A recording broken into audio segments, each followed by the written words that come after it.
Demain aura lieu un tout premier match avec un réel enjeu après la CAN, qui sera la qualification pour la Coupe du Monde 2026. Nos Lions joueront face à la Zambie, un adversaire déjà affronté auparavant lors de la CAN en Côte d'Ivoire, contre qui on avait gagné 1-0. C'était un match assez difficile et c'est certain que les Zambiens reviendront avec un esprit revanchard. Dans cette vidéo, je ferai mon 11 de départ, je mentionnerai mes attentes pour ce match ainsi que mon pronostic. Mais avant de commencer, n'oubliez pas de vous abonner, liker, partager et commenter si vous aimez le contenu, car c'est vous la force. Donc, tout d'abord, dans les buts, je veux bien sûr voir Bono, puisque il revient d'une très belle saison avec Al Hilal, et c'est bien sûr notre gardien numéro 1, donc il n'y a rien de plus logique de le mettre pour un match, pour ce match, sachant qu'il y a un grand enjeu à la clé.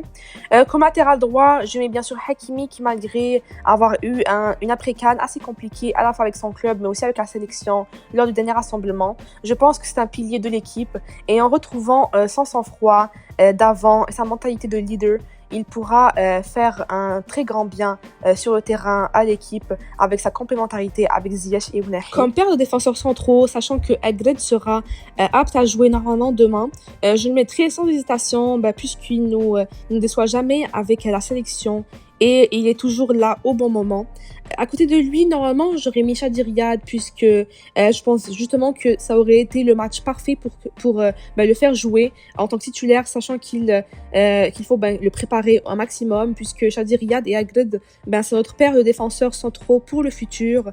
Mais Luc Dagui a été clair lors de la conférence de presse que Chadi Riyad ne débutera pas demain, ainsi que Tergaline et Saibari, puisqu'ils ont joué le match contre la Belgique avec l'équipe olympique.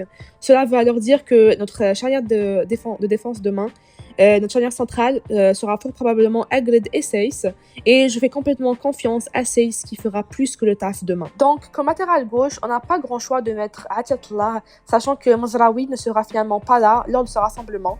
Atiyatullah n'a jamais vraiment déçu avec la sélection, mais ça m'inquiète un peu la situation qu'il a avec son club, qui est quand même assez difficile, et justement, il a un manque de forme actuellement. Je lui fais quand même confiance pour ce match en espérant qu'il ne déçoive pas. Au milieu de terrain, je mettrai El Azouzi en 6, sachant que le Malabot ne pourra pas jouer le match de demain. Je fais confiance à El Azouzi puisque il jouera à son poste et que celui-ci revient en confiance avec la sélection suite à une belle saison de sa part.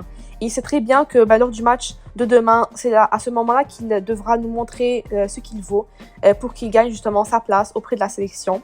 À ses côtés, je mettrai Ounahi pour garder l'une des pièces maîtresses de notre triangle des Bermudes. Il manque de forme actuellement, lui aussi, et c'est ce qui m'inquiète puisque quand même plusieurs de nos joueurs sont vraiment en très grand manque de temps de jeu et de forme. Certains reviennent de blessures et d'autres ne jouent pas vraiment avec leur club. Mais quand même pour Ounahi, je lui fais confiance et je pense vraiment qu'on a besoin de sa petite touche pour faire la différence sur le terrain. Je mets finalement Brahim Diaz en tant que numéro 10. Ce n'est bien sûr pas étonnant puisque il revient d'une très belle saison avec le Real de Madrid, et je pense qu'il est sur une bonne lancée avec le Mounchahab, sachant que lors de ses 2 premiers matchs, il a montré d'assez bonnes choses, et j'ai très hâte de le voir demain à l'action. Sur l'aile droite, je mets bien sûr notre Wizard Hakim Ziyech qui est en forme actuellement et qui est lui aussi l'une des pièces maîtresses de notre côté droit, complémentaire à Ounahi et Hakimi. Sur l'aile gauche, je mets bien sûr et sans hésitation Ben Seghir, et il a plus que prouvé ses qualités lors des matchs contre la Mauritanie et l'Angola, et c'est maintenant sa chance de vraiment briller lors du match de demain qui a vraiment un réel enjeu. Et c'est très compliqué justement de remarquer l'absence de Bouffel avec Ben Seghir qui est beaucoup plus efficace sur l'aile gauche que Bouffel justement. Mais toutefois, c'est sûr que Ben Seghir, peut-être il y a un manque d'expérience en Afrique, donc je me demande s'il réussira à rapidement s'adapter au jeu dans des conditions plus compliquées en Afrique subsaharienne, mais je ne doute pas de ses capacités demain. Je pense vraiment qu'il va savoir faire la différence. Et finalement, en numéro 9, il n'y a rien de plus logique selon moi que de mettre justement celui qui est le plus en forme actuellement, donc El Kaabi.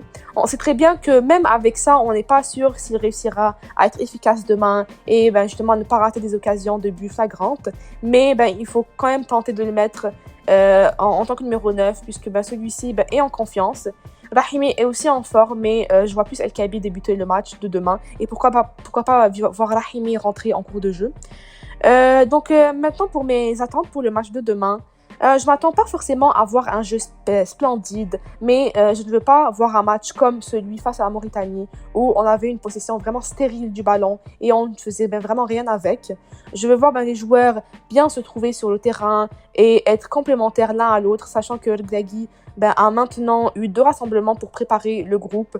Et je veux vraiment voir une organisation sur le terrain avec des joueurs sachant ce qu'ils ont à faire et non que, comme contre l'Angola par exemple, quand on a Ibrahim Diaz empiété l'un sur l'autre. Donc je veux vraiment voir de l'organisation et des joueurs tous motivés et qui sachent c'est quoi leur tâche sur le terrain.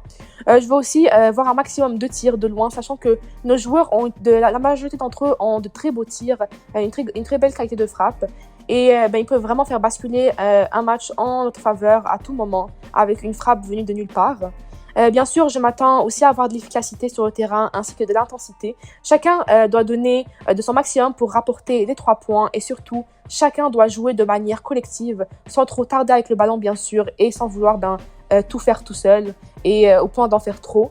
J'espère vraiment que notre numéro 9 qui jouera saura nous planter au moins un but, sachant que tous ceux qui ont été appelés ne peuvent pas être plus en forme que ceux qui sont actuellement. Et que si même avec ça, ils n'arrivent pas à justement être efficaces sur le terrain et à faire leur travail qui est de marquer, je ne sais pas c'est quand qu'ils vont le faire. Finalement, je m'attends à de la vigilance de la part de nos défenseurs et de nos gardiens. Sachant que les Zambiens justement ils jouent de manière très rapide sur les ailes, comme on a pu le voir lors du match à la CAN. Il va falloir vraiment que nos défenseurs restent à l'affût et qu'ils ne laissent aucun joueur seul. Bono lui doit faire preuve d'attention et doit aussi rester à l'affût de tirs venant de loin par les Zambiens. Pour terminer la vidéo avec mon pronostic, j'espère bien sûr qu'on gagnera ce match et je pense vraiment qu'on n'a pas le choix de le gagner vu la qualité de nos joueurs et les circonstances du match justement puisqu'on joue au Maroc, les joueurs vont jouer devant les supporters et vraiment tout va être de leur côté pour justement qu'ils gagnent le match. Et en plus, on a déjà gagné contre la Zambie dans des conditions plus compliquées. Donc, je n'accepterai pas du tout une défaite ou même un match nul. Je pronostique un 2-0 pour nos Lions avec un but de notre numéro 9 et peut-être même un but de Brahim Diaz ou encore de Ziyech ou même pourquoi pas de Ben Srel pour encore plus qu'il confirme auprès de la sélection. On peut vraiment voir que les buts de notre côté peuvent venir de partout, sachant que nous avons des joueurs de qualité à tous les postes et que chacun d'entre eux a une tâche très importante à jouer sur le terrain. Je suis confiante pour les 3 points et j'espère vraiment qu'on les aura avec la manière.